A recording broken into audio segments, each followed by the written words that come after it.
A paz do Senhor Jesus, irmãos e irmãs, sejam todos muito bem-vindos mais uma vez a esse nosso encontro com a Palavra do Senhor. Que Deus possa abençoar o seu coração de forma poderosa e extraordinária. Seguimos dando sequência à nossa série sobre certeza da salvação, as evidências da vida eterna, que João trata aqui na sua primeira carta, lá perto do Apocalipse.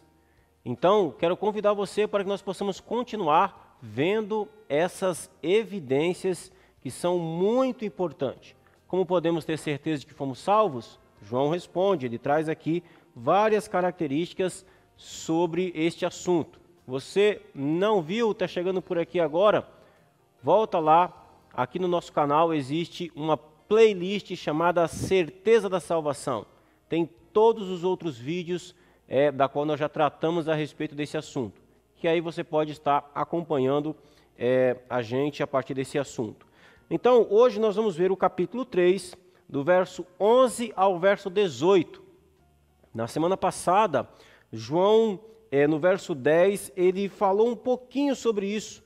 Ele disse que aqueles que não amam seu irmão e nem praticam a justiça não procedem de Deus. Então, ele deixou aqui uma última característica, já fazendo aqui uma ligação com aquilo que ele vai estar tratando hoje. A importância do amor dos irmãos uns pelos outros como evidência da salvação. Você ama seu irmão? Você ama aquele da qual Jesus salvou? Embora sejamos bem diferentes, embora tenhamos dificuldades, problemas, sejamos limitados, embora sejamos cheios de crises, de manias, ou seja, apesar disso tudo, você ama o seu irmão? Essa é uma evidência que todo aquele que tem a vida eterna, ele tem, ok? Então vamos lá, 1 de João, capítulo 3, do verso 11 ao verso 18, diz assim: Porque a mensagem que ouvistes desde o princípio é esta, que nos amemos uns aos outros, não segundo Caim, que era do maligno, e assassinou a seu irmão. E por que o assassinou? Porque as suas obras eram más e as de seu irmão justas. Irmãos, não vos maravilheis se o mundo vos odeia. Nós sabemos que já passamos da morte para a vida, porque amamos os irmãos. Aquele que não ama, permanece na morte. Todo aquele que odeia seu irmão é assassino. Ora, vós sabeis que todo assassino não tem vida eterna permanente em si. Nisto conhecemos o amor, que Cristo deu a sua vida por nós e devemos dar a nossa vida pelos irmãos. Ora, aquele que possuir recursos deste mundo e vir a seu irmão padecer necessidade e fechar-lhe o coração, como pode permanecer nele o amor de Deus? Filhinhos, não amemos de palavra, nem de língua, mas de fato e de verdade. Texto bem duro, né? Embora João seja chamado o apóstolo do amor, os seus textos são bem diretos, são bem enfáticos, bem duros, na verdade. Bom, então essa é a evidência que João quer trazer aqui hoje. A certeza de que temos a vida eterna é confirmada se nós amamos os nossos irmãos ou não. É isso que João está tratando aqui. Então ele vai dizer no verso 11, porque a mensagem que ouviste desde o princípio é esta, que amemos uns aos outros. Do que é que João está falando? João está falando da importância do relacionamento, do amor que os filhos de Deus têm de uns para com os outros. A comunhão dos santos. Deus é um Deus comunitário, Deus é um Deus que ama a comunhão. Deus é um Deus que nos deu o seu amor, e esse amor nos deu o seu amor como evidência de que somos filhos de Deus, mas nós não somos filhos no singular. Eu não sou filho de Deus, nós somos. Deus não tem apenas um filho, Deus fez de uma imensidão os seus filhos. São muitos os filhos de Deus. A evidência de que nós somos salvos é que nós amamos esses outros filhos de Deus, de que nós amamos o nosso irmão. Então, o amor uns pelos outros, o amor pelos irmãos, é uma evidência de que nós temos a salvação. Ele diz exatamente isso. Essa mensagem que nós ouvimos desde o princípio. Porque a mensagem que vocês ouviram desde o princípio é essa, que nos amemos uns aos outros. Ok? E aí ele vai dar um exemplo aqui do que não é esse amar uns aos outros. Verso 12. Não segundo Caim. É interessante o exemplo que João está usando aqui. Porque aqui João continua fazendo um paralelo do assunto que nós tratamos na semana passada, dos filhos de Deus e dos filhos do diabo. Nós vimos isso semana passada e ele deixou isso muito claro. Então ele está dizendo o seguinte, olha, os filhos de Deus, eles amam uns aos outros. Mas não é um amor humano, não é um amor terreno, não é um amor carnal. E aí ele dá um exemplo dizendo, não é um amor segundo Caim, ou como Caim amava. É interessante porque João está falando aqui que Caim amava seu irmão Abel, o irmão que ele matou. Tinha ali uma afeição natural. Então o que João está dizendo aqui é o seguinte, olha, esse amor que nós amamos uns aos outros, não confundam. Não é a afeição natural. Isso aqui é importante a gente dizer. Porque às vezes as pessoas pensam que amar o irmão é aquela afeição natural que é comum. João está dizendo, olha, essa afeição natural aí é o amor segundo Caim. Ele está dizendo, não amemos, ou melhor, final do verso 11 e início do verso 12. Nos amemos uns aos outros, não segundo Caim. Então ele está levando em consideração que havia um amor de Caim para com Abel. Era um amor comum. Ele então está dizendo assim, olha, o amor que nós devemos ter uns para com os outros não é segundo o amor de Caim. Não é algo comum. É o amor conforme Salmo 133. Quão bom e quão suave é que os irmãos vivam em união. Essa união ali no Salmo 133, o salmista diz que ela é comparada ao óleo que desce sobre a barba de Arão e desce até a gola das suas vestes. Essa imagem que o salmista está fazendo é a imagem de quem é do sacerdote que era ungido. Então ele está dizendo o seguinte, olha, a união do povo de Deus é um ato sagrado. A união do povo de Deus, o amor que os irmãos devem ter, é como a consagração do sacerdote ou do sumo sacerdote. É algo sagrado para Deus.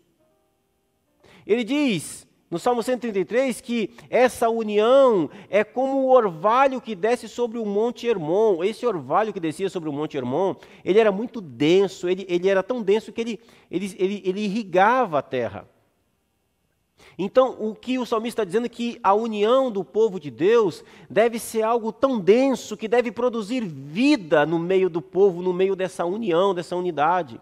É isso que João está falando aqui, olha, que nos amemos assim, não segundo Caim, não do jeito que Caim amava Abel.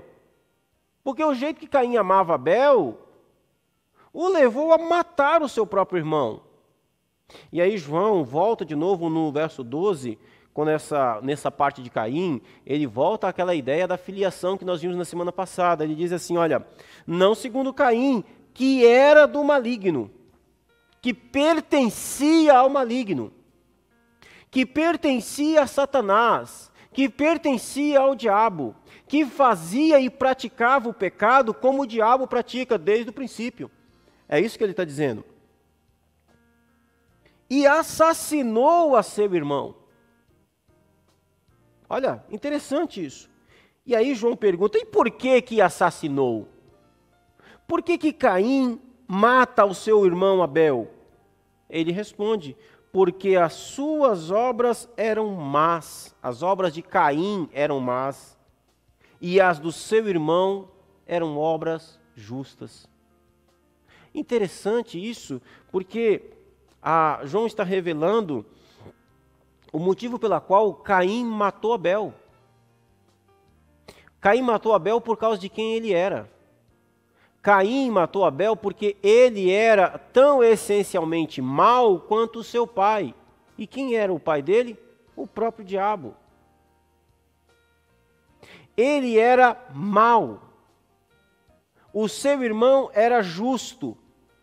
Voltando um pouquinho ao que nós vimos semana passada, João está deixando muito claro aqui que esses dois irmãos, embora fossem filhos de Adão e Eva, biologicamente, todavia eles eram filhos de pais diferentes no reino da espiritualidade.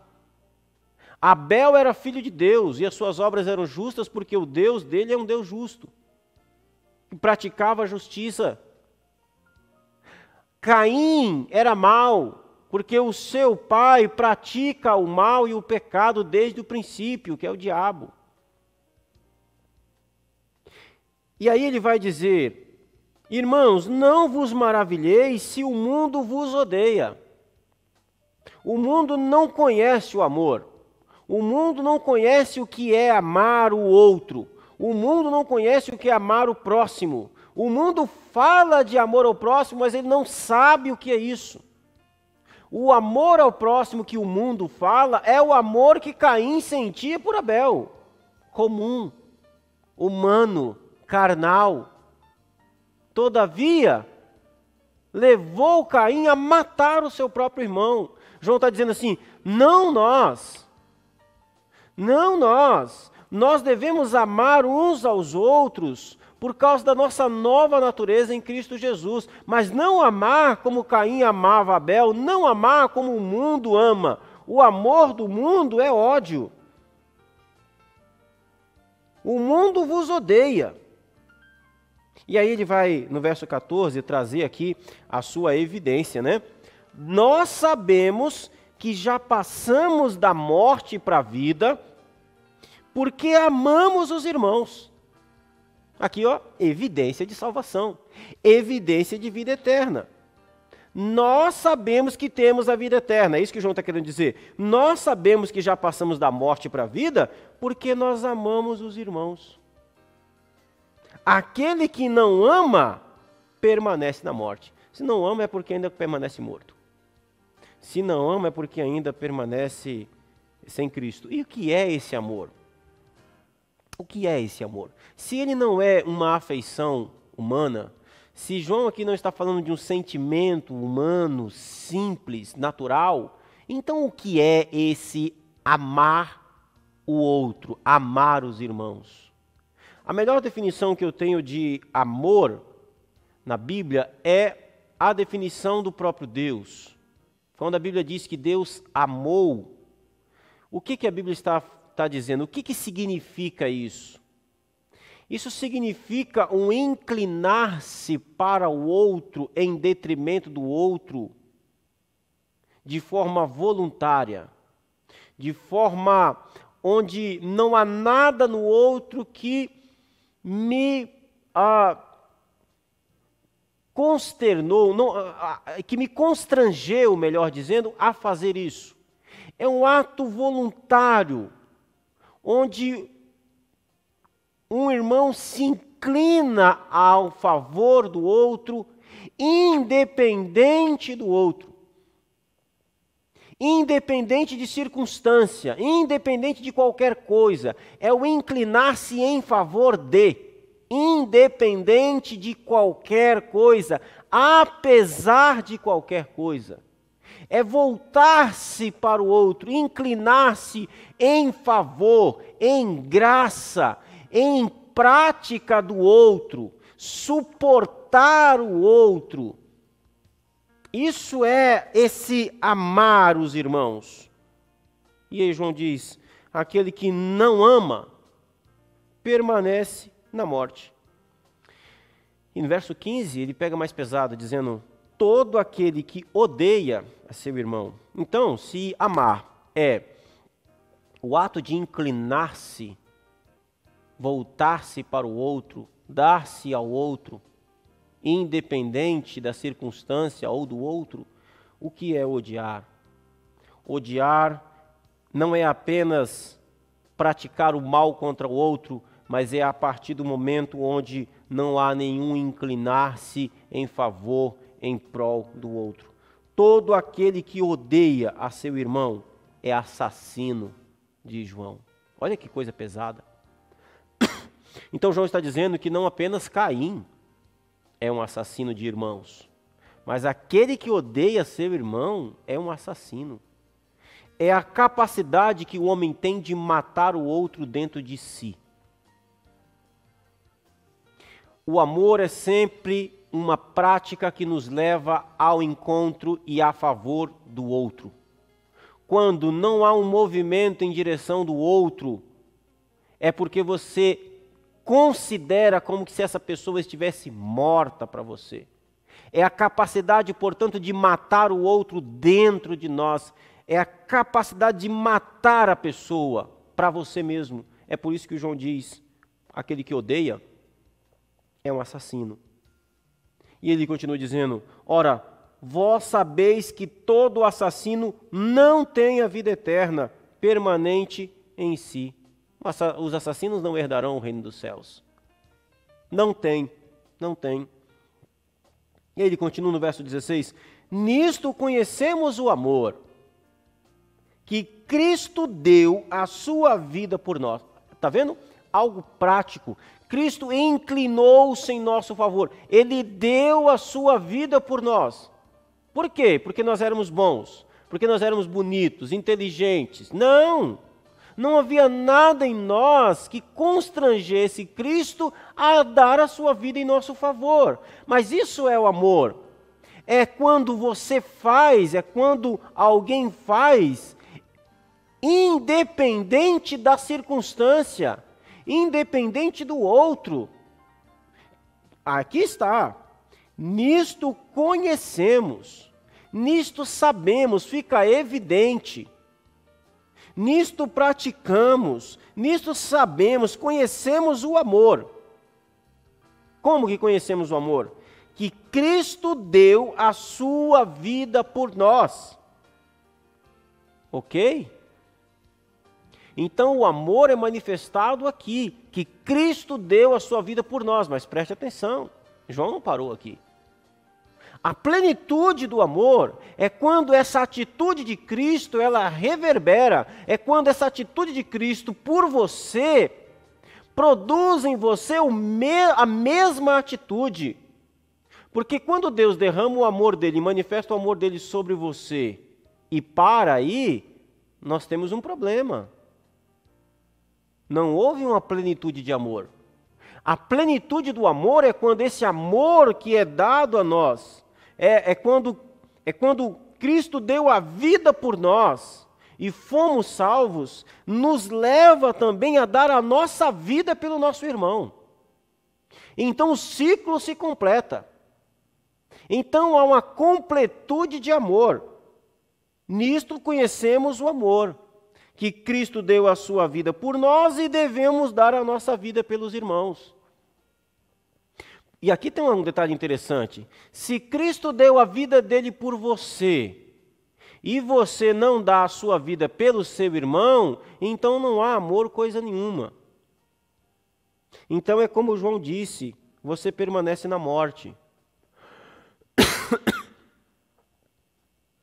Há uma permanência na morte, não há vida eterna. A evidência da vida eterna é quando eu recebi a vida eterna porque Cristo deu a sua vida por mim. E eu, então, agora, sou levado a dar a minha vida pelo meu irmão. E isso é algo prático. Isso é algo no dia a dia. É no socorro ao irmão, é se colocar no lugar do irmão, é viver uma vida em prol, em serviço do irmão. Aí está a evidência da vida eterna. Que Cristo me deu a sua vida por mim, me amou, e eu dou a minha vida pelo meu irmão, o amor se completa. Aí está a evidência da vida eterna, segundo João.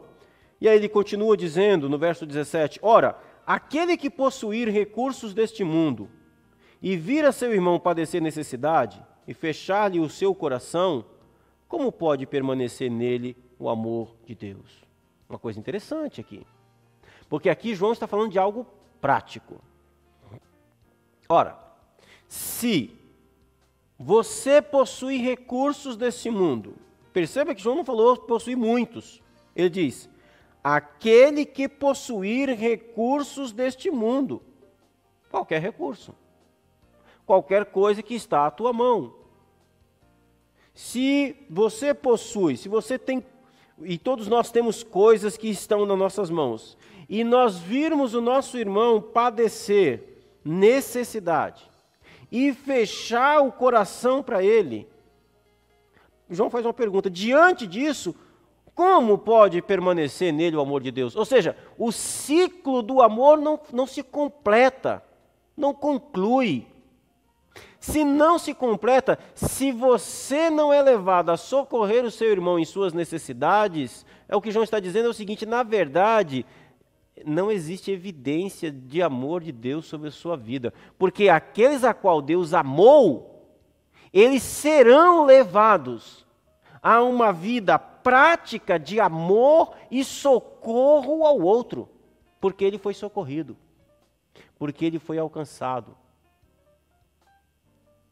Então, se ao vir o irmão passando necessidade, você não tem uma atitude de socorro, João está dizendo, na verdade, não tem evidência de salvação aí, porque o amor de Deus que você diz que tem, não se sustenta, não pode permanecer, não se sustenta. E aí ele vai dizer, então, no verso 17, filhinhos, não amemos de palavra, nem de língua, mas de fato e de verdade. Eu gosto do jeito como João termina no verso 18, porque ele toca na nossa ferida, porque nós cantamos a respeito da comunhão, nós cantamos a respeito do amor ao próximo, nós pregamos, nós falamos a respeito disso. O discurso é muito bonito, o discurso é maravilhoso, as pessoas choram quando falam do amor ao próximo. Mas aí João termina dizendo, filhinhos, de novo, vocês que foram feitos filhos de Deus, vocês que foram salvos, vocês que foram realmente alcançados pela graça, vocês que têm a vida eterna, não amemos de palavra. O discurso é bom, o discurso é importante, o discurso precisa existir para o estímulo, mas não amemos de palavra, nem de língua. Porém, mas de fato e de verdade. O que João está dizendo é o seguinte, olha, você está sendo levado pelo Espírito Santo a produzir uma vida de amor pelos irmãos. Você que foi verdadeiramente amado por Deus, é impossível não ser levado a uma vida de amor pelos seus irmãos, não tem como. Aí está a evidência de que você nasceu de novo, aí está a evidência de que você tem a vida eterna, é que esse amor de Deus que foi demonstrado a você quando Cristo deu a vida dele por você, isso leva naturalmente você a dar a sua vida pelo seu irmão. Se isso não tem acontecido, João está dizendo, não há uma evidência de salvação nesse sentido. E precisa existir. Esse amor de uns pelos outros, você não consegue adquiri-lo em dinâmicas de grupo. Não existe. É um amor dado por Deus, pelo Espírito Santo. É o amor de Deus que está na nova natureza de Cristo que opera no salvo, levando o salvo a reconhecer o outro como filho de Deus e amá-lo como Cristo o ama. E aqui está a pergunta: como é que Cristo ama você? Assim o seu irmão tem que te amar. E da mesma forma, como é que Cristo ama o seu irmão? assim você deve amá-lo. Este é o sentido.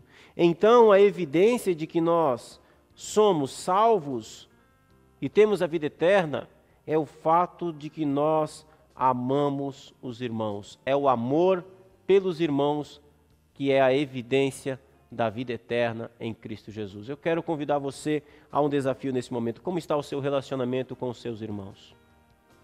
Você tem amado o seu irmão? Você tem entregado a sua vida por eles? Você tem se colocado à disposição? Tem alguém na igreja a quem você não tem amado como Cristo ama? Está precisando de ajuda? Vamos orar ao Senhor então? Para que Deus nos dê essa condição, para que Deus lhe dê essa oportunidade. Agora é o momento de pedir perdão a Deus pela ofensa feita ao irmão. Agora é o momento de pedir a Deus um coração manso como o de Jesus. Agora é o momento de pedir a Deus para que cure a ferida causada pelo outro. Agora é o momento de pedir a Deus para que as mãos, suas mãos que foram usadas para ferir o outro, a sua boca que foi usada para ferir o outro, seja agora usado como instrumento de justiça, de cura na vida do outro. Eu quero convidar você, desafiar você a isso, em nome de Jesus. Não permita que 2022, esse ano que está começando, comece do mesmo jeito como terminou o ano passado. Hoje é dia de reconciliação. Hoje é dia de renovação de aliança. E eu quero convidar você, em nome de Jesus, a esse momento. Amém. Pai querido e santo, te louvamos e bendizemos o teu nome, porque o Senhor fez de todos nós filhos benditos e amados. O Senhor nos colocou em uma grande família e nós pedimos a Ti, Senhor, a Tua graça sobre as nossas vidas, para que nos ajude a vivermos nessa família, porque ainda nós não fomos glorificados. Confessamos a Ti que temos dificuldades, somos problemáticos. Confessamos a Ti, Senhor, que nós pecamos uns contra os outros, ofendemos uns aos outros, embora isso nunca devesse acontecer. Mas o Senhor nos fez Teus filhos, derramou o Seu amor em nosso coração. E eu oro a Ti, Senhor, nesse momento, para que o Senhor nos dê um coração igual ao de Cristo. Em Sua santa natureza, há um perfeito amor, e ela foi colocada em nós através da obra de Cristo na cruz do Calvário. Pedimos a Ti, Senhor, que esse amor opere, esse amor de uns pelos outros opere em nossa vida, nos conduza por Sua graça. Eu oro a Ti, Senhor, pelo meu irmão, minha irmã, que está em desavença com outro irmão, que discutiram, que brigaram, que estão com raiva um do outro. Deus tem misericórdia. Foram salvos, foram alcançados por Sua graça. Espírito Santo, convence esse coração a pedir perdão, livra da amargura, livra da tristeza, livra do rancor. Ó Deus, que haja humildade, que haja amor, o inclinar-se de um para com o outro. Restaura, Senhor, as alianças quebradas. Restaura, Senhor, os laços desfeitos. Tem misericórdia, meu Deus, em nome de Jesus. Abençoe, meu Deus, a comunhão dos meus irmãos, o amor de um pelo com os outros, de um para com os outros, em nome de Jesus Cristo, pois o Senhor nos salvou para vivermos uma nova realidade, não mais de inimizade. Ressuscita, ó Deus, os mortos que estão dentro dos corações, para a glória do Teu nome e em nome de Teu Filho Santo Jesus. Nós suplicamos a Ti, meu Deus. Nós Te pedimos, Senhor, em nome de Jesus. Amém e amém. Querido e amado irmão, que Deus possa abençoar o seu coração, a sua vida, de forma poderosa e extraordinária. Semana que vem, nós estaremos aqui novamente às 21 horas, se Deus quiser, e assim abençoar. Você que tem um problema aí com o seu irmão, sábado que vem, quero desafiar você a chamá-lo no cantinho. Quando você encontrá-lo na igreja, não tente se explicar não, só dê um abraço forte, dê um beijo nele, dê um beijo nela, na sua irmã, e diz, eu te amo em Cristo Jesus. Você que tem um problema com essa pessoa, eu desafio você, e que o Espírito Santo pegue esse desafio e cele no seu coração, em nome de Jesus. Deus abençoe sua vida, um forte abraço, fiquem na paz, em nome de Jesus e até a semana que vem.